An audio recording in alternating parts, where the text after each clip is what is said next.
चलिए, आप सभी का एक बार फिर से स्वागत है साध्य पीएससी एकेडमी में। और जितने भी साथी इस क्लास के माध्यम से जुड़ेंगे तो आप सभी का स्वागत रहेगा। और सभी से रिक्वेस्ट रहेगा कि जो भी जुड़ जाएंगे एक बार अपने तरफ से ऑडियो वीडियो को बता देंगे सभी चीज़ें स्पष्ट है कि नहीं है, ताकि एक सियोरिटी हो पाए और हम क्लास को आगे बढ़ा पाए। ठीक है, चलो।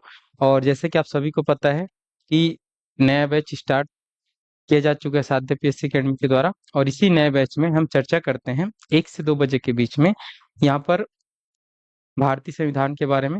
और आज ये दूसरी क्लास है, तो जितने भी नए बच्चे हैं जिनको पता नहीं रहता कि कौन सी क्लास हो रही है, तो वो सब जान लेंगे कि इस समय क्लासेस होती है भारतीय संविधान की, जिस पर हम चर्चा करते हैं। ठीक है, और इनके साथ साथ भी और भी मैथ्स की क्लासेस होती हैं, ठीक है, जियोग्राफी क्लासेस होती है। तो आप अपनी बेहतर तैयारी के लिए जुड़ सकते हैं साध्य पीएससी एकेडमी के साथ में। चलो, हमारे साथ जुड़ चुके हैं प्रेरणा साहू, आरती चौहान, दीक्षा साहू। ठीक है, चलो, आप सभी को गुड आफ्टरनून। और बता देंगे सभी चीजें सही से पहुंच रही है कि नहीं है। ठीक है, चलो। तो कल की क्लास में हमने थोड़ा सा समझा था, मतलब आपके समझ के लिए हमने संविधान को पढ़ा था कि संविधान होता क्या है। फिर हमने राज्य व्यवस्था को पढ़ा था कि राज्य व्यवस्था होता क्या है।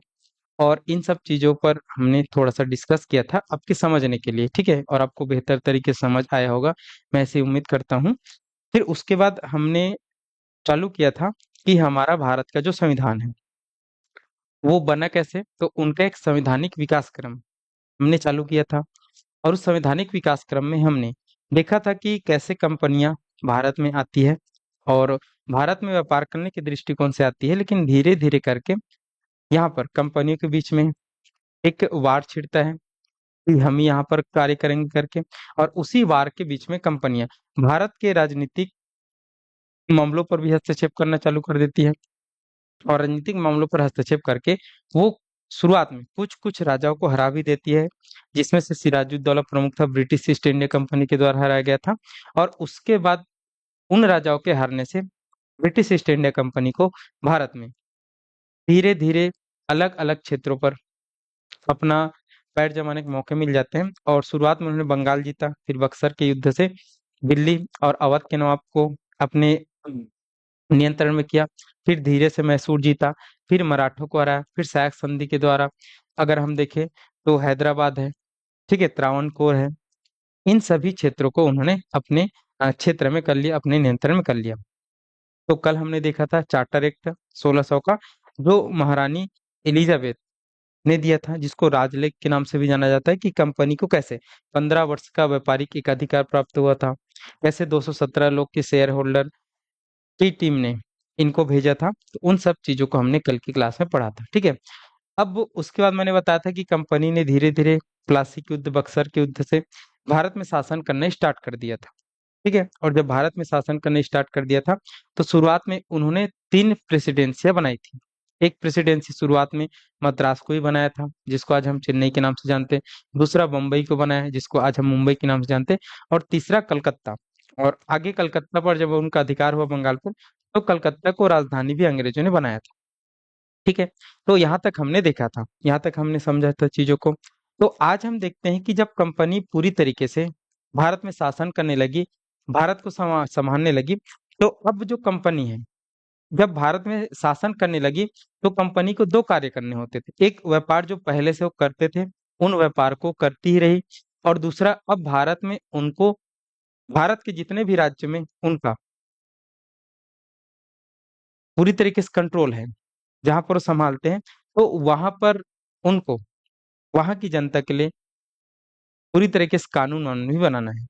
ठीक है, तो अब हम देखते हैं इसी परिप्रेक्ष्य में, जब वो ब्रिटिश ईस्ट इंडिया कंपनी व्यापार भी करने लगी और भारत के बहुत सारे क्षेत्रों से वो राजस्व भी इकट्ठा करने लगी और लॉ एंड ऑर्डर को भी मेंटेन करने लगी, तब 1773 में जाकर अब 1773 में जाकर यहाँ पर एक एक्ट आता है, एक अधिनियम आता है, जो इस ब्रिटिश ईस्ट इंडिया कंपनी को रेगुलेट करने के लिए आता है, नियंत्रित करने के लिए आता है।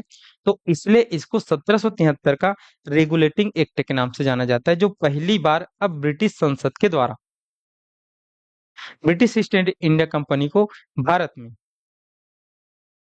रेगुलेट करने के लिए लाए जाते हैं। ठीक है, तो उस रेगुलेटिंग एक्ट के कारण क्या थे लाए जाने का, और उनके क्या क्या प्रावधान थे, उन सबको अभी हम चर्चा करेंगे। और उसके बाद फिर से कौन आता है, जिससे हमारा जो संवैधानिक विकास है, संविधान जो बनता है, उसकी कौन कौन से मुख्य बातें हमारे संविधान में शामिल होती है, इन सारी चीजों को हम पढ़ेंगे बेहतरीन तरीके से। ठीक है, चलिए।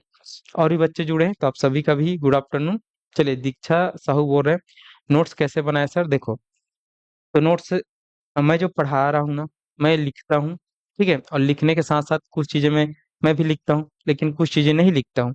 तो जो इम्पोर्टेंट फैक्ट है, जो भी इम्पोर्टेंट तथ्य है, तो उनको तो मैं बताता हूँ, तो उन सबको आप क्या करेंगे, धीरे धीरे करके लिखते जाएंगे। ठीक है, जैसे अभी आप नोट्स बना रहे हैं, तो उस नोट्स में आप पहला टॉपिक करके लिख लेना, भारत में संवैधानिक विकास। और भारत में संवैधानिक विकास हम देख रहे हैं, तो उस भारत में संवैधानिक विकास के क्रम में मैंने आपको पिछले क्लास में पढ़ाया था 1600 का चार्टर एक्ट, और उसके बाद पढ़ाया था 1726 का चार्टर एक्ट, और आज मैं आपको पढ़ा रहा हूँ 1773। तो उन सबको आप थोड़े से की पॉइंट करके लिखना, और उसमें जो जो भी इंपॉर्टेंट फैक्ट रहेगा उनको आप क्या करते जाएंगे, ऐड करते हुए जाएंगे। ठीक है, ऐसा आप नोट्स बना सकते। चलो, तो अब हम देखते हैं 1773 का रेगुलेटिंग एक्ट। ठीक है, यहाँ पर हम समझते हैं 1773 का रेगुलेटिंग एक्ट। चलिए, 1773 का रेगुलेटिंग एक्ट, 1773 का रेगुलेटिंग एक्ट या फिर रेगुलेटिंग अधिनियम। ठीक है, चलिए। तो यहाँ पर ये 1773 में आया था, और पहली बार ब्रिटिश ईस्ट इंडिया कंपनी को भारत में रेगुलेट करने के लिए ब्रिटिश संसद के द्वारा ये एक्ट लाया गया था। इसलिए इनको 1773 का रेगुलेटिंग एक्ट कहा जाता है। ये आपको ध्यान पे होना चाहिए, ये आपको समझना है। ठीक है, चलिए। अब अगर हम देखें कि ये जो रेगुलेटिंग एक्ट है, इनको क्यों लाया गया था, इसको अगर हम समझे इसके कारण को, तो कारण ये बताए जाते हैं कि जो ब्रिटिश ईस्ट इंडिया कंपनी है, जब भारत में आई व्यापार करने के लिए, तो भारत में उनको शुरुआत में सफलताएं नहीं मिली। उनको बहुत प्रयास करने के बाद भारत में व्यापार करने का मौका मिला, क्योंकि इससे पहले पुर्तगाली थे, डच थे, और भी एक दो कंपनियां थी। तो उन लोगों ने इनके लिए प्रॉब्लम क्रिएट किया, लेकिन जैसे तैसे इन लोग जमना चालू किए और व्यापार करना चालू किए, और इनका व्यापार भी बहुत अच्छा खासा चलना चालू हो गया। तो व्यापार से इनको फायदा हो रहा था। अब उसके बाद कंपनी ने भारत में की राजनीति में हस्तक्षेप किया, तो राजनीति में हस्तक्षेप करने से भी इनको फायदा हुआ। कई क्षेत्र इन्होंने जीत लिए, वहां का राजस्व भी इनको मिलने लगा। तो एक तो भारत से व्यापार भी कर रहे थे, और भारत से इनको राजस्व भी प्राप्त हो रहा था। फिर भी 1773 के जाते जाते तक ये खबर मिलती है कि ब्रिटिश ईस्ट इंडिया कंपनी घाटे में चल रही है, ब्रिटिश ईस्ट इंडिया कंपनी में पैसा नहीं है। तो जब ये बातें ब्रिटिश संसद को पता चली, तो उस समय जो ब्रिटिश संसद था, तो उस ब्रिटिश संसद में जो प्राइम मिनिस्टर था, उस समय प्राइम मिनिस्टर लॉर्ड नॉर्थ। उस समय अगर हम देखेंगे, तो यहाँ पर ब्रिटिश संसद में अगर हम प्राइम मिनिस्टर की बात करें, तो जो पीएम था वो लॉर्ड नॉर्थ थे। कौन थे? लॉर्ड नॉर्थ थे। ठीक है, जैसे अभी हमारे भारत देश में पीएम मोदी जी है, उस समय ब्रिटेन में कैसे थे पीएम? लॉर्ड नाथ नाम के थे। तो लॉर्ड नाथ को जब ये बातें पता चली, तो उन्होंने बोला ये कंपनी कुछ ना कुछ तो यहाँ पर भ्रष्टाचार कर रहे हैं, कुछ ना कुछ तो गलत चीजें हो रही, कि इतना सब कुछ होने के बावजूद ये कंपनी घाटे में क्यों जा रही है, जबकि हर चीज मिल रहा है, और भारत सोने की चिड़िया है, और वहाँ हर चीज मिल रहा है, फिर भी ये कंपनी कैसे कर रही है? तो इन्होंने एक गुप्त समिति का निर्माण किया। इस लॉर्ड नाथ ने एक गुप्त समिति का निर्माण किया, एक सीक्रेट कमेटी का निर्माण किया। ठीक है, गुप्त समिति का निर्माण किया, और गुप्त समिति का निर्माण करने के बाद इन्होंने इन गुप्त समिति को काम दिया कि आप ब्रिटिश ईस्ट इंडिया कंपनी जो भारत में काम कर रही है, उनके कार्यों को पूरी तरीके से समझो कि गलती कहाँ पे हो रहा है, क्या कर रहे हैं, जिससे नुकसान हो रहा है इन लोग को। तो इस गुप्त समिति ने जब देखा, रिसर्च किया और समझा, तो इस गुप्त समिति ने अपनी रिपोर्ट में बताया कि British east India company Bharat में भले दिखाने के लिए नुकसान में है, लेकिन इनके जो व्यक्ति है, जैसे गवर्नर है, जैसे अधिकारी लोग हैं, वही सबसे ज्यादा भ्रष्टाचारी है। वो ब्रिटिश ईस्ट इंडिया कंपनी के नाम से काम करने गए हैं, लेकिन वो अपना पर्सनल व्यापार करते हैं, और बहुत ज्यादा वो पैसा अपने स्वयं के लिए कमा रहे हैं। तो यही सबसे ज्यादा क्या है, यही सबसे ज्यादा गलत बात है। ये जब पता चला कि इनको, इस गुप्त समिति को पता चला, तो इसको बताया प्राइम मिनिस्टर को, लॉर्ड नाथ को। तो फिर लॉर्ड नाथ ने इन्हीं कंपनी की बहुत सारी चीजों को बदलने के लिए, कंपनी को रेगुलेट करने के लिए उन्होंने रेगुलेटिंग एक्ट यहाँ पर बनाया। और इस रेगुलेटिंग एक्ट में बहुत सारे प्रावधान उन्होंने ईस्ट इंडिया कंपनी के लिए बनाए। अब वो प्रावधान क्या क्या है इनको हम देखते हैं। तो इसको ना, इस रेगुलेटिंग एक्ट को यहाँ पर एक और नाम से जाना जाता है। इसको कहा जाता है नॉर्थ इंडिया एक्ट के नाम से जाना जाता है। किसके नाम से जाना जाता है इसको?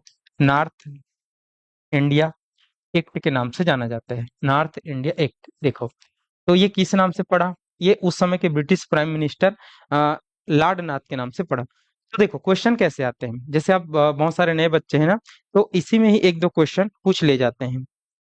कैसे पूछ ले जाते हैं मैं आपको बताता हूँ। जैसे आपसे क्वेश्चन पूछा जाता है कि रेगुलेटिंग एक्ट कब आया था?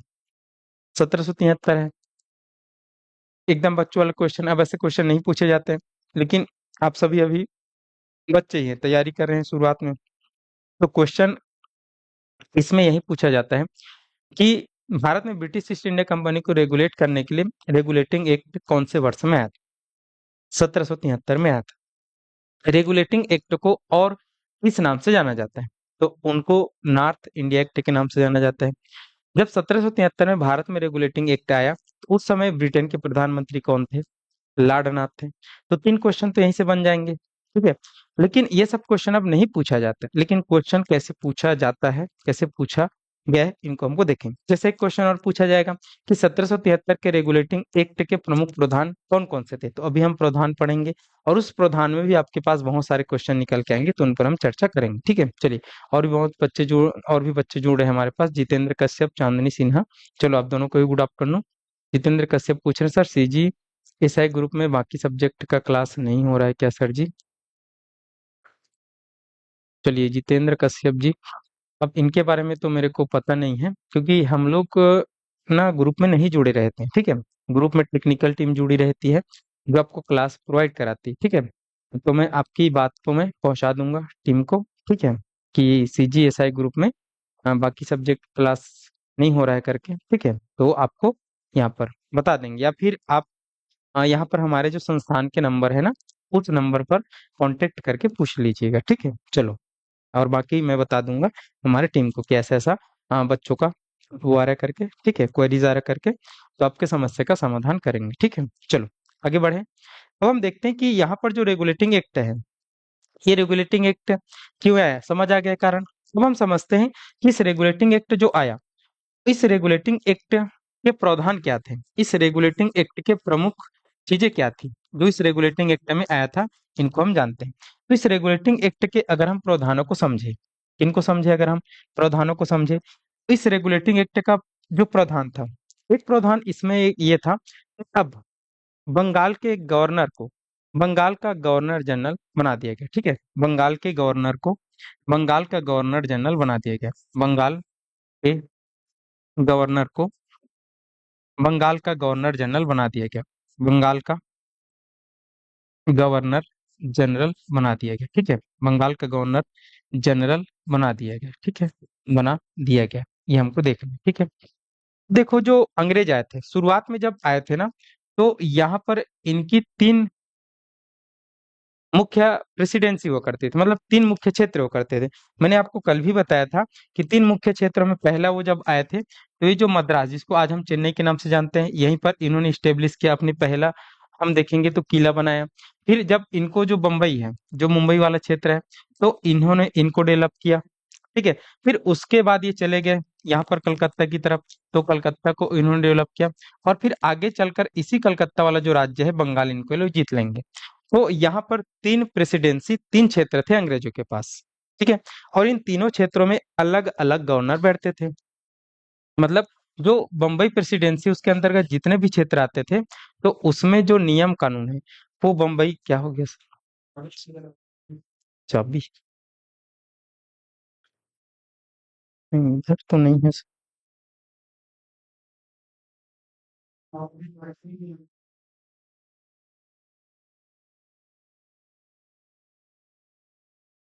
चलो देखते हैं। तो यहाँ पर तीन प्रेसिडेंसी में तीन गवर्नर हुआ करते थे, ठीक है। तो बम्बई प्रेसिडेंसी में बम्बई का गवर्नर, और उस क्षेत्र में जितने भी लोग आते थे, जितने भी होता था, सबके निर्णय बम्बई का गवर्नर करता था। मद्रास प्रेसिडेंसी में मद्रास का गवर्नर, और यहाँ पर जो कलकत्ता या फिर बंगाल प्रेसिडेंसी है, उसमें बंगाल का गवर्नर करता था। ठीक है, ये हमको देखना है। उसके बाद अगर हम देखेंगे तो अब यहाँ पर इस बंगाल के गवर्नर को बंगाल का गवर्नर जनरल बना दिया गया। तो बंगाल के गवर्नर को बंगाल का गवर्नर जनरल बना दिया गया, केवल नाम में यहाँ पर गवर्नर जनरल और जोड़ दिया गया। ये कोई बड़ी बात नहीं है, लेकिन इस गवर्नर जनरल बनाने के पीछे एक कहानी है। सार तत्व ये है कि अब बंगाल के गवर्नर जनरल की शक्ति को अधिक कर दिया गया। अधिक कर दिया कहने का मतलब है कि यहाँ पर दो जो और प्रेसिडेंसी थी, बम्बई और कौन सा, मद्रास। ठीक है, तो इन बम्बई और जो मद्रास प्रेसिडेंसी है, इस बम्बई और मद्रास प्रेसिडेंसी को अब इस बंगाल के जो गवर्नर जनरल है उसके अधीन कर दिया गया। मतलब अब ब्रिटिश ईस्ट इंडिया कंपनी में जो भारत में है, उनका बॉस कौन रहेगा? बंगाल का जो गवर्नर जनरल रहेगा वही बॉस रहेगा।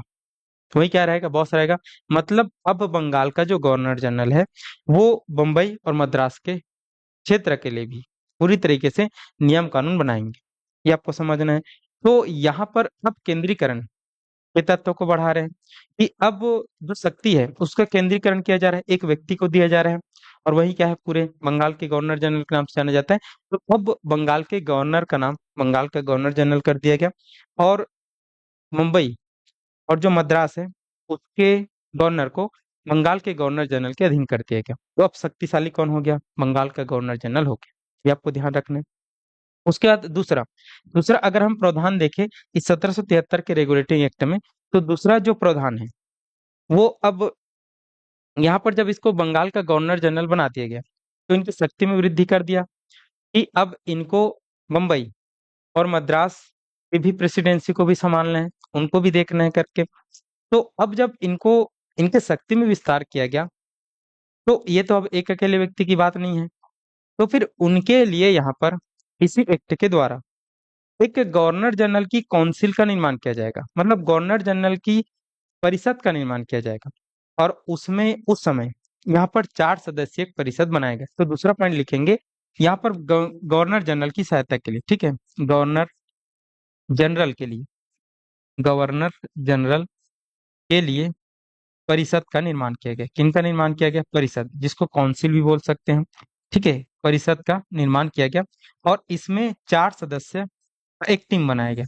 4 सदस्य का यहाँ पर काउंसिल बनाया गया। ठीक है, अब इस गवर्नर जनरल के साथ 4 और अन्य सदस्य रहेंगे जो उनकी सहायता करेंगे पूरी तरीके से, क्या चीज होना है क्या चीज नहीं होना है इन सबको लेकर। ठीक है, तो 4 सदस्य यहाँ पर परिषद बनाया गया, ये आपको ध्यान रखना है। तो अब ये गवर्नर जनरल बनाया गया बंगाल के गवर्नर को, इसके सहायता के लिए 4 सदस्यीय परिषद या फिर काउंसिल बनाया गया जो गवर्नर जनरल को लगातार सहायता करेगा। ठीक है, अब हम देखेंगे कि यहाँ पर जो गवर्नर जनरल है ये अब कोई भी डिसीजन लेगा। ठीक है, कोई भी डिसीजन अगर लेगा तो अब ये सदस्यों से बात करेंगे। जैसे एक यहाँ पर क्या है, गवर्नर जनरल है और 4 और उनके सदस्य हैं। अब कुछ भी समस्या है, कुछ भी मैटर है, कुछ भी नियम कानून बनाने हैं, कुछ भी विधि बनाने हैं, तो ये काउंसिल के साथ क्या करेगा? पूरी तरीके से बैठक करेगा। अब काउंसिल के साथ जब बैठक करेगा तो निर्णय लेने की जो क्षमता रहेगी, निर्णय लेने की जो क्षमता रहेगी अब इस सदस्य पर रहेगा। मतलब किन पर रहेगा? इस काउंसिल पर रहेगा। तो यहाँ पर बहुमत के आधार पर ही निर्णय होगा। किन के आधार पर होगा? बहुमत के आधार पर निर्णय होगा। और बहुमत के आधार पर जो निर्णय होगा, तो यहाँ पर बहुमत कैसे रहेगा? तो बहुमत की जो संख्या रहेगी वो 3 रहेगी।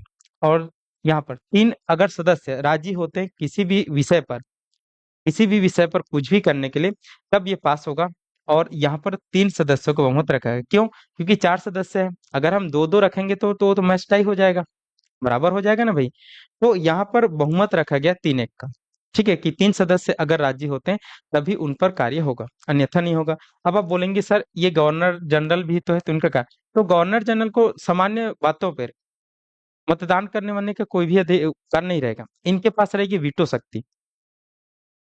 इनके पास कौन सी रहेगी? वीटो शक्ति रहेगी, कि अगर ये लोग ना भी बोल रहे हैं, ठीक है, देखो मुद्दा लेकर कौन आएगा? गवर्नर जनरल आएगा, और इन सबको बोलेगा कि आप क्या चाहते हो। तो सब बोलेंगे सही सही करके, तो चलो वोटिंग करिए। तो 3 लोगों ने हाँ बोल दिया तो वो पास हो जाएगा। और यहाँ पर दो दो से होगा तो वो नहीं हो पाएगा, ठीक है। एक तीन से होगा तभी हो पाएगा, ठीक है। और यहाँ पर अगर गवर्नर जनरल को लगता है कि वो चीजें सही है लेकिन ये लोग नहीं मान रहे, तो अपनी वीटो शक्ति का प्रयोग करके उनको पास करा सकते हैं, तो ऐसा है, ठीक है। तो यहाँ पर आप देखेंगे 4 सदस्यों की जो टीम बनी है उसमें बहुमत के आधार पर ही यहाँ पर चीजों को रखा जाएगा। और यहाँ पर गवर्नर जनरल को निर्णायक मत या फिर वीटो शक्ति प्राप्त रहेगा, ये आपको देखना है, ये आपको समझते हुए जाना है, ठीक है। आगे बढ़ते हैं, अब देखते हैं जो 4 सदस्य जोड़े गए हैं, ठीक है। वैसे 4 सदस्यों को तो पूछा नहीं गया है आज तक, ठीक है, लेकिन टफ क्वेश्चन पूछे जा रहे हैं, तो उन 4 सदस्यों के नाम चाहे तो याद रख सकते हैं। जैसे एक सदस्य जुड़ा था जॉन क्लेवरिंग करके शुरुआत में, दूसरा सदस्य का नाम आएगा जॉन मेंशन करके, तीसरे सदस्य का नाम आएगा रिचर्ड बारवेल करके, और चौथे सदस्य का नाम आएगा फिलिस फिलिप फ्रांसिस करके। तो ये 4 सदस्य जुड़े थे इस गवर्नर जनरल की काउंसिल में पहली बार। पहला नाम जॉन क्लेवरिंग, दूसरा नाम जॉर्ज मेंशन, तीसरा नाम रिचर्ड बारवेल, और चौथा नाम फिलिप फ्रांसिस, ठीक है। तो इन चारों का नाम मैंने बोला, लोग लिख लेना, ठीक है। और पॉज करके लिख लेना, ठीक है, एक बार। और इन सब का नाम को आपको भूलना नहीं, ठीक है। अब क्वेश्चन बहुत टफ पूछे जा रहे हैं, और ये सब तो बहुत बार पूछे जा रहे हैं, जो ऐसा हम बोल सकते हैं कि बहुत बार, अब नहीं पूछे जाएंगे, ठीक है। तो इन सदस्यों का नाम कौन कौन जुड़े थे, परिषद में पहली करके पूछेगा। तो एक बार मैं और दोहरा दे रहा हूँ, ध्यान से सुनना। एक नाम आता है जॉन क्लेवरिंग, दूसरा नाम आता है जॉर्ज मेंशन, तीसरा नाम आता है रिचर्ड बारवेल, और चौथा नाम आता है फिलिप फ्रांसिस करके। तो ये 4 लोग परिषद में जुड़े थे कार्यकारिणी सदस्य के रूप में, ये आपको समझना है, ये आपको देखते हुए जाना है, ठीक है। चलो, यहाँ पर बंगाल के गवर्नर को गवर्नर जनरल बना दिया गया, और उनकी काउंसिल का निर्माण किया गया जिसमें 4 सदस्य थे, और निर्णय हमेशा बहुमत के आधार पर हो गया, ठीक है। अब हम देखते हैं यहाँ पर तीसरा, तो तीसरा जो पॉइंट यहाँ पर आता है इस 1773 के रेगुलेटिंग एक्ट का, तो तीसरा जो पॉइंट है वो सर्वोच्च न्यायालय की स्थापना किया जाएगा। रेगुलेटिंग एक्ट के द्वारा ही भारत में सर्वोच्च न्यायालय की स्थापना किया जाएगा। किसकी स्थापना किया जाएगा? सर्वोच्च न्यायालय की स्थापना, सर्वोच्च न्यायालय की स्थापना किया जाएगा, ठीक है, स्थापना किया जाएगा। और सर्वोच्च न्यायालय की स्थापना इसी एक्ट के माध्यम से भारत में होती है, और कहाँ पे होती है? तो 1774 को होती है। कहाँ पे? कलकत्ता में। और इसके प्रथम जो न्यायाधीश होते हैं वो एलिजा एम्पे को बनाए जाते हैं। मतलब यहाँ पर भारत में न्यायपालिका का भी उदय हो रहा है। इनका उदय हो रहा है, न्यायपालिका का उदय हो रहा है। और आप सबको पता है कि हमारे देश की जो सुप्रीम कोर्ट है, सर्वोच्च न्यायालय वो दिल्ली में है, ठीक है। तो इस समय सर्वोच्च न्यायालय अंग्रेजों ने बनाया है भारत में, और 1774 में इसकी स्थापना किया। किस अधिनियम के द्वारा? 1773 के रेगुलेटिंग एक्ट के द्वारा। कहाँ पर? कलकत्ता में। कहाँ पर किया गया? कलकत्ता में किया गया। इसलिए जब भी आपसे क्वेश्चन पूछा जाता है कि भारत में पहला न्यायालय कौन सा है करके, तो आप हमेशा लगाते हो कलकत्ता, क्योंकि कलकत्ता में पहली बार खोला गया था। ये आपको ध्यान पे रखते हुए जाना है, ठीक है, ये आपको समझना है। और इसके प्रथम जो न्यायाधीश बने थे वो एलिजा एम्पे थे, और 3 और अन्य न्यायाधीश थे, ठीक है। तो एक मुख्य न्यायाधीश था एलिजा एम्पे, और 3 और अन्य न्यायाधीश था, तो उसको भी लिख लेना कि 1+3 के साथ ये सर्वोच्च न्यायालय स्टार्ट हुआ था। तो प्रथम जो न्यायाधीश थे, मुख्य न्यायाधीश एलिजा एम्पे थे, और 3 और मुख्य न्यायाधीश थे। तो एक मुख्य न्यायाधीश का नाम स्टीफन मैस्ट्रे था, दूसरे का नाम जॉन हाइडे था, और तीसरे का नाम रॉबर्ट चेम्बर था, ठीक है। तो 3 और अन्य न्यायाधीशों के जो नाम थे, एक का नाम यहाँ पर देखना है स्टीफन मैस्ट्रे, एक का नाम स्टीफन मैस्ट्रे, दूसरा का नाम जॉन हाइडे, और तीसरा का नाम है रॉबर्ट चेम्बर। तीसरा का नाम कौन सा है? रॉबर्ट चेम्बर है। ध्यान आपको रखना है, समझते हुए आपको जाना है, ठीक है। चलिए, तो ये हो गया तीसरी बात है, ठीक है। सर्वोच्च न्यायालय की स्थापना हो जाती है इसके द्वारा भारत में, कलकत्ता में। और 1774 को होती है, लेकिन कौन से एक्ट के द्वारा होता है? 1773 के रेगुलेटिंग एक्ट के द्वारा होता है, ये आपको ध्यान रखना है। एक मुख्य न्यायाधीश बने थे एलिजा एम्पे, और 3 और अन्य न्यायाधीश थे जिसका नाम मैंने अभी आपके पास नाम लिया, ठीक है। स्टीफन मेस्ट्रे था, और जॉन हाइडे था, और एक था यहाँ पर रॉबर्ट चैम्बर। एक कौन था यहाँ पर? Robert chamber. ये आपको ध्यान पे रखना है, ठीक है। चलिए, अब हम देखते हैं कि और कौन सी प्रावधान यहाँ पर किया गया था 1773 के रेगुलेटिंग एक्ट में। तो अब हम देखते हैं कि इसमें एक और पॉइंट था कि यहाँ पर कोर्ट ऑफ डायरेक्टर्स का चुनाव होगा, ठीक है। और कोर्ट ऑफ डायरेक्टर्स का जो चुनाव होगा, अब ये कोर्ट ऑफ डायरेक्टर क्या है हम समझते हैं, ठीक है। देखो, मैं पहले लिखता हूँ, कोर्ट ऑफ डायरेक्टर, ठीक है, कोर्ट ऑफ डायरेक्टर का चुनाव। देखो, अब ये कोर्ट ऑफ डायरेक्टर क्या है मैं आपको समझाता हूँ। देखो कि जब 1600 में ब्रिटिश ईस्ट इंडिया कंपनी बनी, 1600 में क्या बना, ब्रिटिश ईस्ट इंडिया कंपनी बनी। तो जो ब्रिटिश ईस्ट इंडिया कंपनी बनी 1600 में, तो 1600 में बनने के बाद मैंने आपको बताया कि इसमें लगभग 217 लोगों ने अपना इन्वेस्ट किया था, शेयर होल्डर थे। तो अब ये 217 लोग तो भारत आते ही नहीं थे, ये तो अपने ब्रिटेन में रहते थे ना भाई। और जो भेजा जाता था, तो यहाँ पर एक गवर्नर भेजा जाता था भारत में, और वहीं संभालता था सभी चीजों को व्यापार करके। और ये सब लोग जो रहते थे वो ब्रिटेन में ही रहते थे। इन्हीं 217 लोगों में से यहाँ पर 24 सदस्यीय एक बोर्ड ऑफ डायरेक्टर बनाया जाता था। इन्हीं 217 लोगों में से 24 सदस्यीय बोर्ड ऑफ डायरेक्टर का गठन किया जाता था। और इन लोगों का कार्यकाल 1 साल के लिए रहता था। कितने साल के लिए रहता था? 1 साल के लिए रहता था। मतलब ये 1 साल तक पद पर रहते थे। और ये 24 लोग पूरी तरीके से भारत में क्या चीजें हो रहा है, ब्रिटिश ईस्ट इंडिया कंपनी कैसे करे, उनके बारे में हर चीज का डिसीजन ये सब लोग लेते थे। ठीक है, ये आपको ध्यान पे रखना है। ठीक है, तो यहाँ पर इसी 24 लोगों को बोर्ड ऑफ डायरेक्टर के नाम से जानते हैं, जो कंट्रोल करते थे ब्रिटिश ईस्ट इंडिया कंपनी को। और इनका जो शासन कार्य रहता था 1 साल का रहता था। ये शुरुआत से ही है। ठीक है, और ये जब 24 लोग एक बार चले जाते थे, तो फिर इसी 217 लोगों में से फिर अगले साल 24 लोगों को चुन लिया जाता था। ये आपको समझना है। ठीक है, तो इस प्रकार से ब्रिटिश ईस्ट इंडिया कंपनी का काम चलता था, ये हमको समझना है। अब उसी कोर्ट ऑफ जो डायरेक्टर है, ठीक है, उसी क्या है, कोर्ट ऑफ जो डायरेक्टर है, तो उसमें अब इनका जो चुनाव है, इनका जो चुनाव है, इसको थोड़ा सा पद्धति को चेंज किया गया। कैसे पद्धति को चेंज किया गया? इसमें बोला गया कि अब जो भी व्यक्ति है जो यहाँ पर 1000 पाउंड का, ठीक है, 1000 पाउंड से ऊपर का शेयर होल्डर है। अब वहां पाउंड चलता है, जैसे हमारे पास रुपया चलता है। ठीक है, तो 1000 रुपया, सॉरी 1000 पाउंड वाले जो भी शेयर होल्डर है, वही अब बन सकेंगे क्या, यहाँ पर कोर्ट ऑफ डायरेक्टर के मेंबर। पहले 500 पाउंड वाला था। पहले कितना था? पहले यहाँ पर 500 पाउंड वाले जो भी शेयर होल्डर थे वो भी बन सकते थे। लेकिन अब बोला गया कि जिनके पास 1000 पाउंड का ही शेयर होल्डर है या फिर उससे ज्यादा का है, वही लोग ही क्या बन सकेंगे, कोर्ट ऑफ डायरेक्टर के मेंबर बन सकेंगे। बाकी उसके नीचे वाले लोग नहीं बन सकते। उससे पहले कितने लोग, कितने तक था, 500 पाउंड वाले तक था, ये हमको देखना है। और यहाँ पर यह भी बोला गया कि अब जो 24 सदस्य चुने जाते हैं, अब जो 24 सदस्य चुने जाते हैं ना, तो इन 24 सदस्यों में अब 1/4 सदस्य, अब 1/4 सदस्य है, वो हर साल सेवा मुक्त होगा। वो क्या होगा, हर साल सेवा मुक्त होगा। पहले एक ही वर्ष हम सभी हो जाते थे, लेकिन अब वैसा नहीं होगा। अब जो 24 सदस्य है वो एक चौथाई सदस्य, जो 24 सदस्य का अगर आप एक चौथाई सदस्य निकालोगे तो 6 आएगा। 6 सदस्य अब हर साल सेवा मुक्त होगा। और उसके बदले में ही 6 लोग हर साल नए आएंगे। ठीक है, उसके बदले में क्या आएंगे, 6 लोग आएंगे। ठीक है, और इसका अगर हम देखेंगे तो इनका कार्यकाल 1 से बढ़ाकर 4 वर्ष कर दिया है। इनका कार्यकाल कितना हो गया, अब 4 साल का हो गया। कितने साल का हो गया, 4 साल। क्योंकि अब एक चौथाई ही निकल रहे हैं ना भाई, तो एक साल 4 निकलेंगे, मतलब 6 निकलेंगे।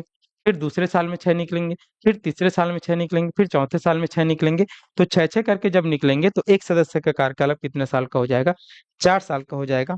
ये आपको समझना है। तो यहाँ पर कोर्ट ऑफ डायरेक्टर के चुनाव में भी पूरी तरीके से परिवर्तन किया गया।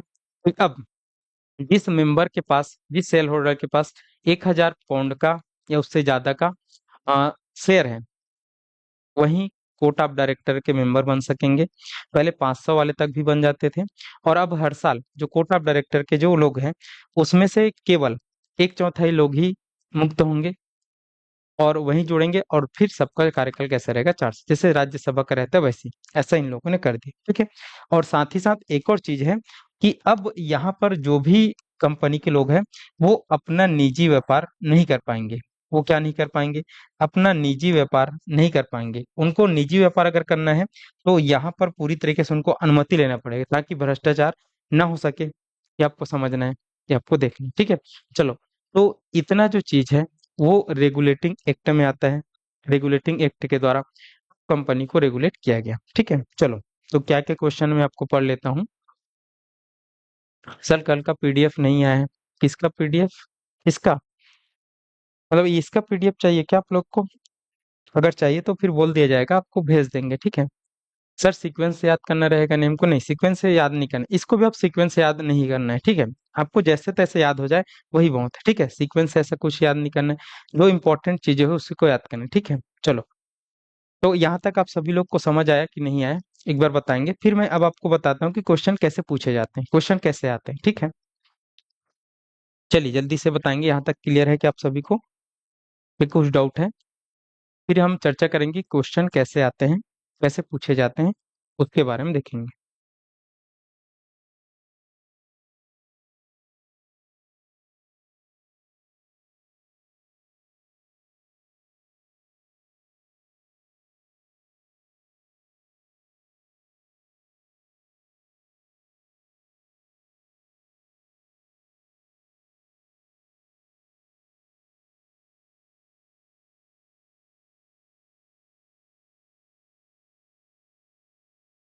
चलिए क्लियर है यहाँ तक। देखो, क्वेश्चन मैंने बताया कि कैसे पूछे जाएंगे। तो क्वेश्चन आपसे बहुत सारे, पहले तो आप कूट आधारित पूछ रहे क्वेश्चन, तो कूट आधारित जब क्वेश्चन पूछ रहे हैं ना, तो अब वो पूरा जो रेगुलेटिंग एक्ट है उनके सारे प्रावधानों को यहाँ पर एक दो तीन चार करके दे देगा कि रेगुलेटिंग एक्ट में ये था, रेगुलेटिंग एक्ट में ये नहीं था, रेगुलेटिंग एक्ट में ये सब चीजें था कि नहीं था, ऐसा करके उनको कूट बनाकर पूछ रहे हैं। क्योंकि अब जो क्वेश्चन पूछने का तरीका है वो अब केवल फैक्चुअल चीजों को नहीं पूछता है, वो अब उस टॉपिक से संबंधित सारी चीजों को ही वो कूट में बनाकर दे दे रहा है। तो इन सब के लिए आपको पूरी तरीके से रेगुलेटिंग एक्ट याद होनी चाहिए। तो रेगुलेटिंग एक्ट कब आया? 1773 का है। रेगुलेटिंग एक्ट को और किस नाम से जाना जाता है अगर पूछेगा, तो नॉर्थ इंडिया एक्ट के नाम से जाना जाता है।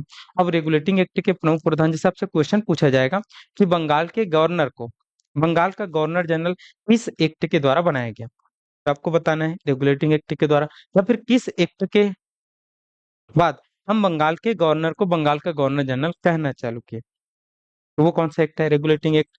उसके बाद आपसे एक क्वेश्चन पूछा जा सकता है कि बंगाल के गवर्नर के लिए उनके परिषद का निर्माण किस एक्ट से किया गया, उनकी काउंसिल का निर्माण किस एक्ट से किया गया? रेगुलेटिंग एक्ट है, ठीक है।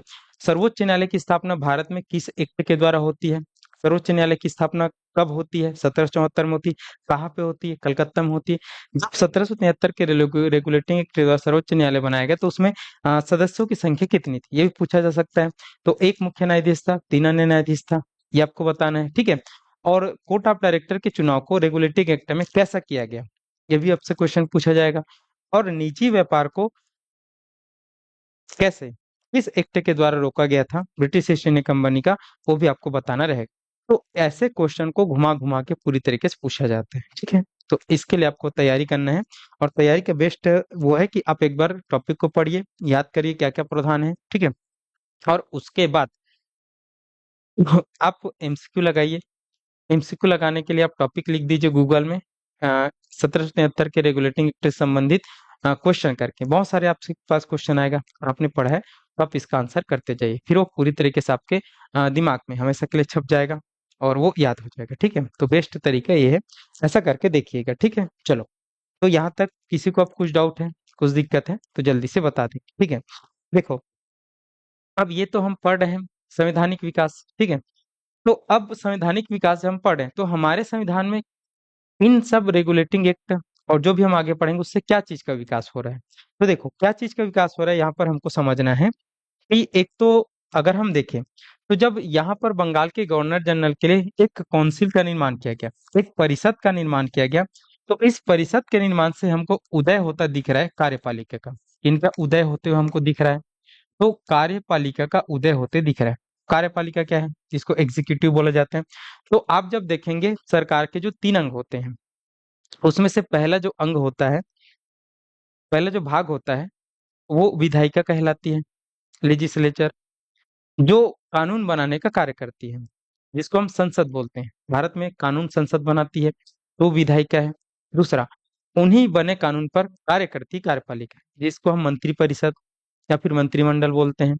तो यहाँ पर कार्यपालिका का उदय हो रहा है। कैसे? क्योंकि आज एक प्रमुख हमारे पास मोदी जी है, वास्तविक प्रमुख। राज्य में बात करें तो सीएम है, ठीक है।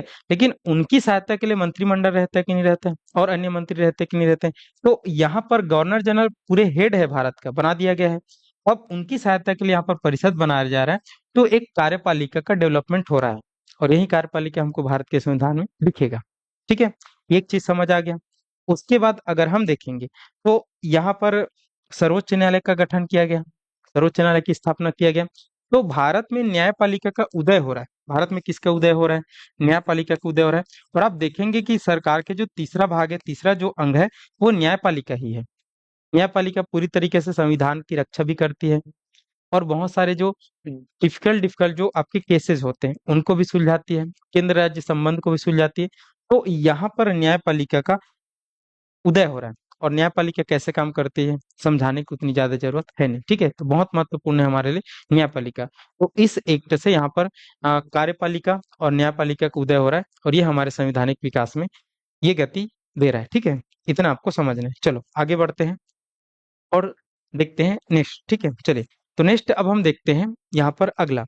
तो अगला जो हमारे पास संवैधानिक विकास के क्रम में अगला जो एक्ट आता है, अगला जो अधिनियम आता है, उसको हम यहाँ पर बोलते हैं फिट्स इंडिया एक्ट, जो आता है 1774 में। कब आता है? सॉरी, 1774 बोल दिया क्या? 1784। कब आता है? 1784। तो 1784 का फिट्स इंडिया एक्ट, 1784 का फिट्स इंडिया एक्ट, ठीक है। चलिए देखते हैं, समझते हैं। 1784 का फिट्स इंडिया एक्ट, ये हमको देखना है, ये हमको समझना है, ठीक है। चलिए, तो 1784 के पिट्स इंडिया एक्ट के प्रमुख प्रावधान क्या थे, इनको हमको देखना है। देखो, पहला क्वेश्चन तो यहाँ से ये है कि पिट्स इंडिया एक्ट भारत में कब आया था, ठीक है, या फिर पिट्स इंडिया एक्ट कब लाया गया था। तो 1784, 1784 में अंग्रेजों के द्वारा कौन सा एक्ट लाया गया था, ये भी आपको पूछा जा सकता है। तो पिट्स इंडिया एक्ट याद रखना, 1784, ठीक है। देखो, जैसे मैंने आपको बताया था ना कि जब 1773 में रेगुलेटिंग एक्ट आया, तो उस समय एक ब्रिटिश प्राइम मिनिस्टर थे जिसका नाम था लॉर्ड नाथ, और उनके नाम से उस एक्ट को बोला जाता है नॉर्थ इंडिया एक्ट के नाम से। तो उसी प्रकार आगे चलकर जब लॉर्ड नाथ गद्दी से उतरे, मतलब उनकी प्रधानमंत्री गई, तो उसके बाद नेक्स्ट वहां पर प्रधानमंत्री बनेंगे फॉक्स करके। फिर उसके बाद नेक्स्ट जो प्रधानमंत्री बने उसका नाम था विलियम पिट, ब्रिटेन में। और विलियम पिट 1784 में ब्रिटेन के प्रधानमंत्री थे। तो उसी ने इस एक्ट को भेजा ब्रिटिश ईस्ट इंडिया कंपनी के लिए, ठीक है। तो उसी को भेजा, तो उसी के नाम से इसको फिट्स इंडिया एक्ट के नाम से भी जाना जाता है। वहां के प्रधानमंत्री थे विलियम पिट करके, ठीक है। चलिए आगे यहाँ पर क्या क्वेश्चन पूछ रहे हैं आरती सर, न्यायपालिका और कार्यपालिका का उदय एक साथ होता है? हाँ, ये आप बोल सकते हैं, ठीक है। चलो आगे हम देखते हैं, ठीक है। चलो, तो इसको विलियम पिट के नाम से, पिट्स इंडिया एक्ट के नाम से जाना जाता है। अब हम देखते हैं कि यहाँ पर जो अंग्रेज है, मतलब ब्रिटिश ईस्ट इंडिया कंपनी है, उनके लिए कौन कौन से प्रावधान इस पिट्स इंडिया एक्ट में आते हैं। तो इस पिट्स इंडिया एक्ट में अगर हम देखें ना, तो अब जो ब्रिटिश संसद है वो ईस्ट इंडिया कंपनी में कुछ और चेंजेस करती है। अब वो कुछ चेंजेस कैसे करती हैं वो हमको देखना है, वो हमको समझते हुए जाना है। जैसे अगर हम देखें तो यहाँ पर मैंने आपको बताया था court of director, court of director, जिसको हम निदेशक मंडल भी बोल सकते हैं, जिसको हम क्या बोल सकते हैं, निदेशक मंडल भी बोल सकते हैं, ठीक है। जिसको हम क्या बोलते हैं, निदेशक मंडल, कोर्ट ऑफ डायरेक्टर। अभी अभी मैंने आपको बताया ये 24 सदस्य होते हैं और ये 24 सदस्य शेयर होल्डर ही होते हैं। तो अब यहाँ पर जो निदेशक मंडल है, ये निदेशक मंडल में सदस्यों की संख्या 24 थी। उनके एक चौथाई सदस्य हर एक साल में रिलीज हो जाएंगे और फिर से भरे जाएंगे। तो अब ब्रिटिश ईस्ट इंडिया कंपनी ने, हम देख रहे थे कि ये ब्रिटिश ईस्ट इंडिया कंपनी इस निदेशक मंडल और भारत में गवर्नर जनरल के माध्यम से शासन करती थी।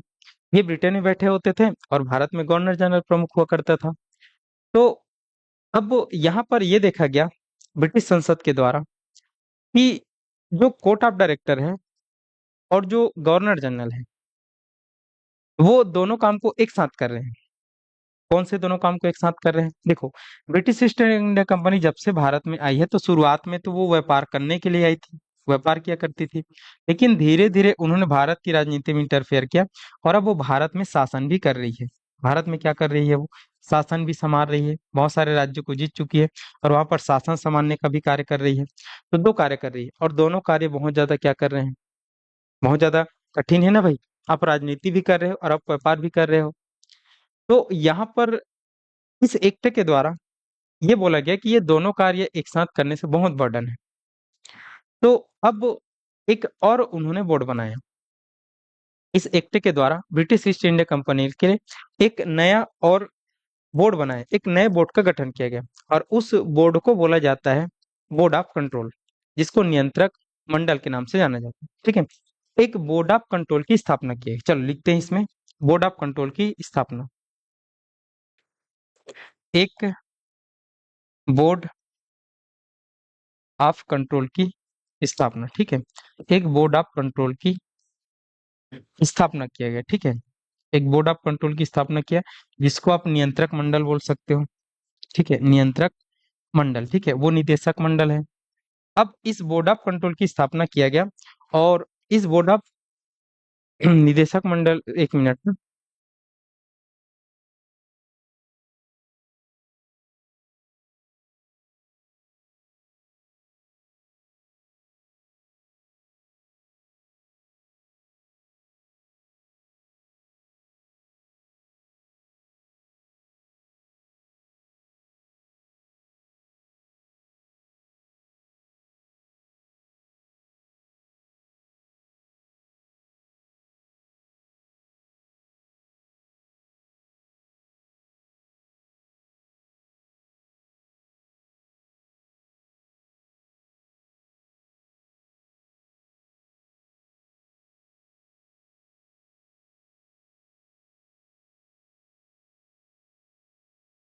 चलो देखते हैं। चलो, तो यहाँ पर हम चर्चा कर रहे थे कि एक और यहाँ पर नियंत्रक मंडल बनाया गया, जिसको हम बोर्ड ऑफ कंट्रोल के नाम से जानते हैं, जिसको हम सीओडी बोल सकते हैं। ठीक है, क्या बोल सकते हैं यहाँ पर? सीओडी बोल सकते हैं। ठीक है, जिसको कोर्ट ऑफ डायरेक्टर कहा जाता है। क्या कहा जाता है? कोर्ट ऑफ डायरेक्टर कहा जाता है। अब इसमें यहाँ पर 6 सदस्य रहेंगे। इसमें कितने सदस्य रहेंगे? 6 सदस्य यहाँ पर रहेंगे। अब वो जो 6 सदस्य है, इसमें 24 सदस्य हैं। ठीक है, हाँ सॉरी, ये सीओडी है ना, कोर्ट ऑफ डायरेक्टर है। ठीक है, और ये बीओडी बोलेंगे। ठीक है, बोर्ड ऑफ डायरेक्टर है। ठीक है, चलो, तो एक बोर्ड ऑफ कंट्रोल की स्थापना किया गया, जिसको नियंत्रक मंडल बोलेंगे, और कितने सदस्य बनाए गए? तो इसमें 6 सदस्य रहेंगे। अब इन 6 सदस्यों में अगर हम देखेंगे, तो एक राज्य सचिव रहेगा, जो अध्यक्ष रहेगा, जो ब्रिटेन की संसद का एक व्यक्ति बनेगा। ठीक है, और 5 अन्य सदस्य रहेंगे। अब इनके कार्य अगर हम देखेंगे, तो इनका जो कार्य रहेगा, जो कंपनी शासन कर रही है भारत में, जो कंपनी राजनीति कर रही है भारत में, इस कार्य को देखना। इस कार्य को कौन देखेगा? यहाँ पर ये देखेगा। कौन देखेगा? ये नया जो हमने बनाया, ठीक है, बोर्ड ऑफ कंट्रोल। क्या बनाए हमने? बोर्ड ऑफ कंट्रोल बनाए हैं, बीओडी बनाए हैं। ठीक है, बोर्ड ऑफ कंट्रोल। ठीक है, सॉरी डी बोल दिया क्या, बीओसी। ठीक है, बोर्ड ऑफ कंट्रोल। ठीक है, ये सीओडी है, निदेशक मंडल, और ये नियंत्रक मंडल। ठीक है, बहुत कंफ्यूजन होता है, मैं अभी 2 बार गलत बोल डाला, तो आप लोग भी इसको थोड़ा सा ध्यान से पढ़िएगा। ठीक है, चलो, तो यहाँ पर निदेशक मंडल अब केवल कौन से कार्य को करेगी? केवल व्यापार वाले कार्य को संभालेगी, कि व्यापार में जितना भी दिक्कत हो रहा है, जितना भी वो सब हो रहा है, तो इनको निदेशक मंडल देखेगी। ठीक है, और जो शासन करना है, जो राजनीति कर रहे हैं जो भारत के राज्य में, तो उनके कार्य को कौन से करेगा? यहाँ पर बोर्ड ऑफ कंट्रोल करेगा। ठीक है, और जिसमें कितने सदस्यों की नियुक्ति किया जाएगा? 6 सदस्यों की नियुक्ति किया जाएगा, और इन 6 सदस्यों में से एक अध्यक्ष रहेगा। एक कौन रहेगा?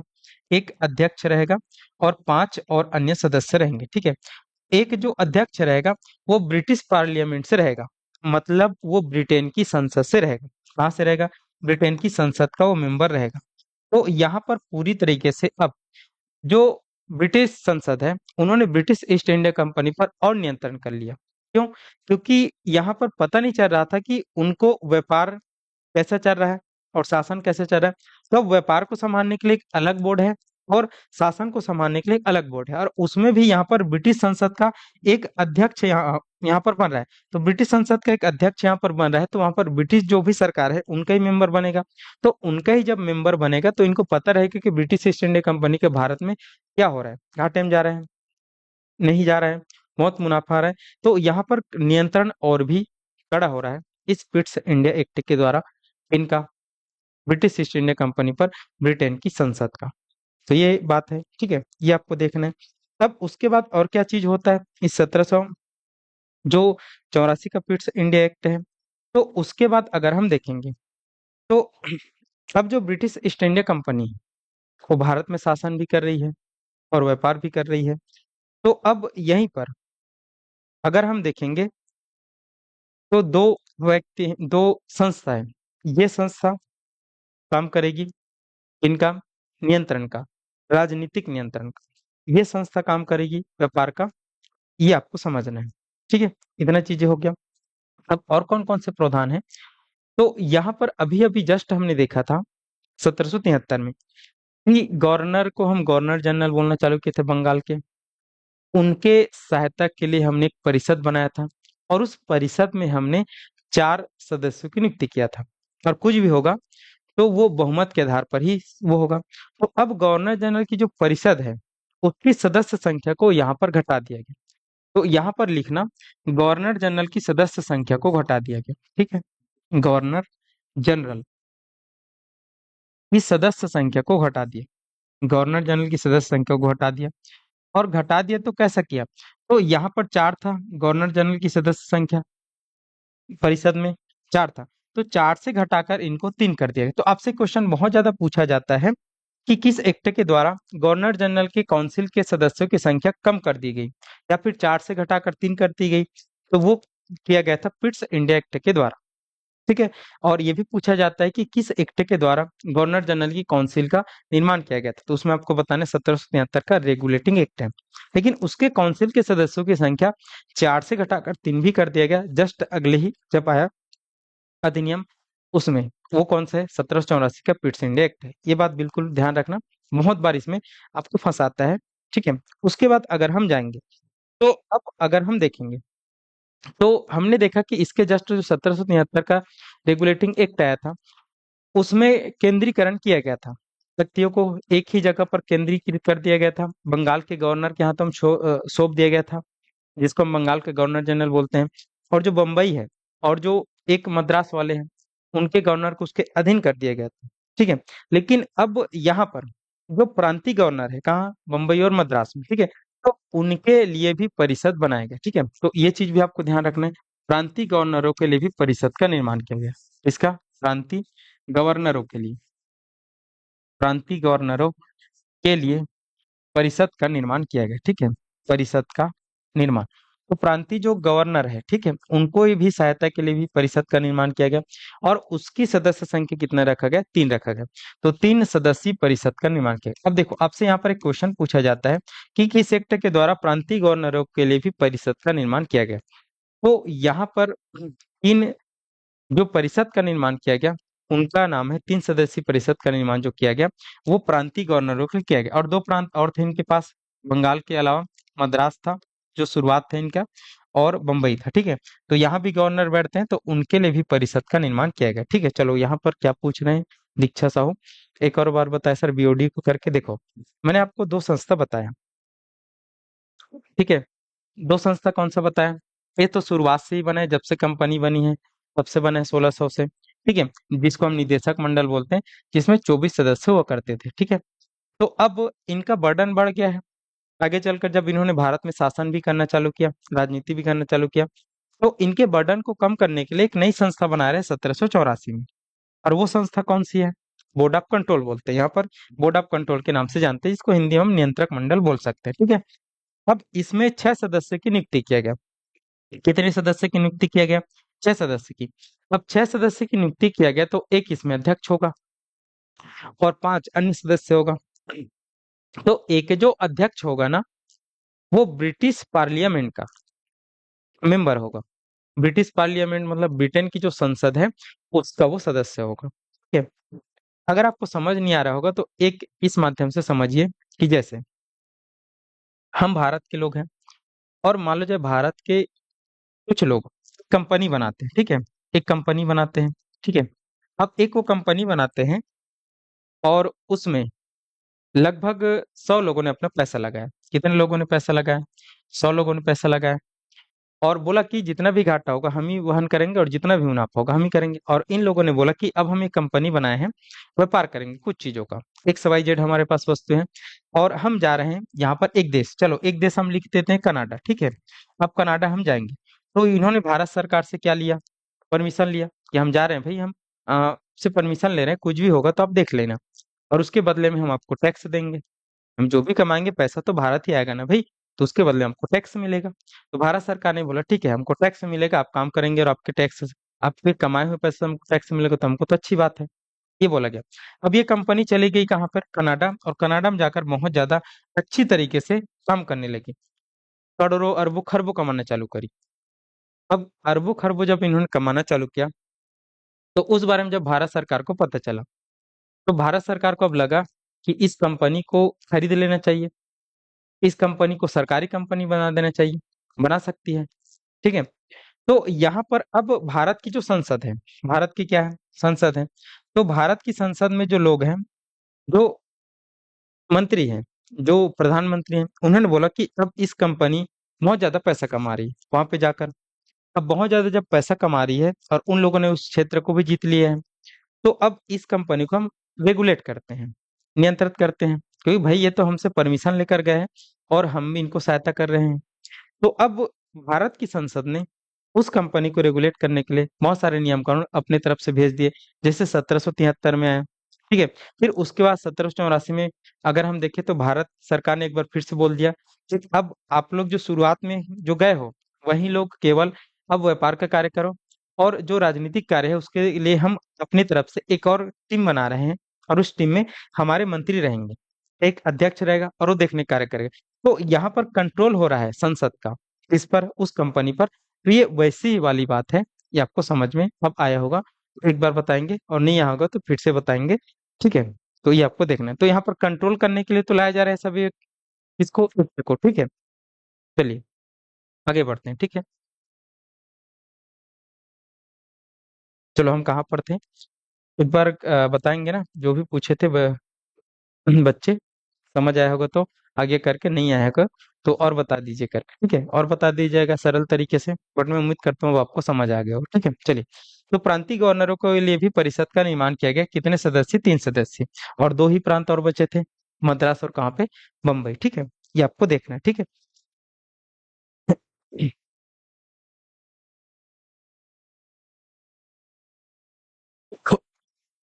चलिए, एक और पॉइंट है, तो देखो, मैंने आपको बताया कि पूरी शक्ति भारत में गवर्नर जनरल के पास है। कहाँ के गवर्नर जनरल के पास, बंगाल के गवर्नर जनरल के पास, वही सब चीज बना सकता है। तो बंगाल के गवर्नर जनरल को एक और अधिकार दिया गया 1784 के द्वारा, कि अब वो जो प्रांतीय गवर्नर है, कौन से गवर्नर है, प्रांतीय गवर्नर है, उनको ये हटा सकती है। इनको हटा सकती है, प्रांतीय गवर्नर मतलब मद्रास में जो भी गवर्नर है और बम्बई में जो भी गवर्नर है, इस बेसिस पर हटा सकती है कि अगर वो गवर्नर सही से काम नहीं करे, सही से क्या नहीं करे, काम नहीं करे, या फिर वो बिना पूछे किसी से युद्ध कर ले, मतलब बिना पूछे राजाओं से युद्ध कर ले, कोई संधि कर ले, तो इस आधार पर अब जो गवर्नर जनरल है भारत का, मतलब बंगाल का, वो हटा सकती है। वो क्या कर सकती है, हटा सकती है, और दूसरे की नियुक्ति कर सकती है। जबकि ये पहले कौन करते थे, ये पहले करते थे जो 24 मेंबर होते थे, लेकिन अब यहाँ पर शक्ति गवर्नर जनरल को दे दी गई है। तो गवर्नर जनरल को एक और अधिकार दे दिया गया कि अगर उनको लगता है कि जो प्रांतीय सरकारें हैं और वहां पर जो गवर्नर है वो सही से काम नहीं कर रहे हैं या फिर उनकी बातों को नहीं मान रहे हैं, तो उनको वो हटा सकती है और दूसरे की नियुक्ति कर सकते हैं। तो इतना पावरफुल किनको बना दिया गया, गवर्नर जनरल को बना दिया गया।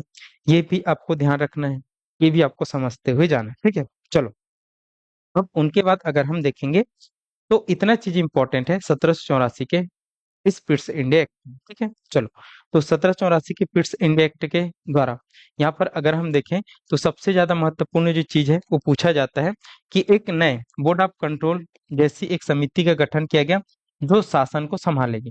कितने सदस्य रहेंगे, 6 सदस्य, एक अध्यक्ष और 5 सदस्य, ये आपको देखना है, ठीक है। उसके बाद एक है सबसे ज्यादा जो पूछा जाता है, गवर्नर जनरल की संख्या को हटाकर 4 से 3 कर दिया गया, ये पूछा जाता है। फिर प्रांतीय गवर्नरों के लिए भी परिषद का निर्माण किया गया, 3 सदस्य, ठीक है।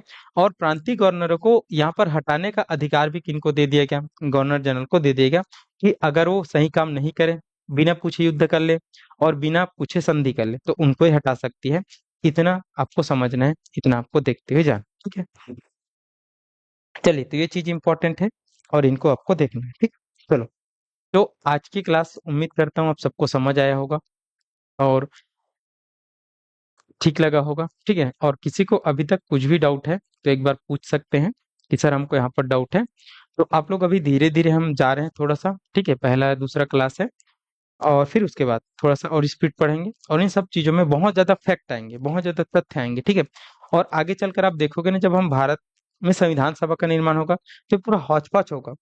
इसलिए इनको एकदम धीरे धीरे करके पढ़ रहे हैं, याद करते हुए पढ़ रहे हैं, और यहाँ से क्वेश्चन आते ही है, ये आपको समझने वाली बात है, ठीक है। चलो, तो आज की क्लास को यहीं पिंड करते हैं। और आप सभी का धन्यवाद जुड़े रहने के लिए, और हर दिन जुड़ा करिएगा इस टाइम पे, और क्लास मिस नहीं करिए, क्योंकि क्लास आप मिस करेंगे तो आपको समझ नहीं आएगा। क्योंकि इसके बाद आप रिकॉर्डेड क्लास से देखेंगे, और रिकॉर्डेड क्लास में अगर आपके मन में कुछ भी डाउट आया तो आप मेरे से फिर क्या नहीं कर पाएंगे, संपर्क नहीं कर पाएंगे, दूसरे क्लास में पूछेंगे, तो फिर उसमें भी आप पीछे हो जाएंगे। तो इसलिए कोशिश करिए कि लाइव क्लास से जुड़ने का, ठीक है। चलो, तो आज की क्लास को यहीं पे एंड करते हैं, और आप सभी का धन्यवाद। और जुड़े रहिएगा साध्य पीएससी एकेडमी के साथ, ठीक है। कोई भी दिक्कत आता है पूछ लीजिएगा नेक्स्ट क्लास में, ठीक है। चलो, तो पढ़ते रहिएगा, तैयारी अपनी बेहतर करते रहिए।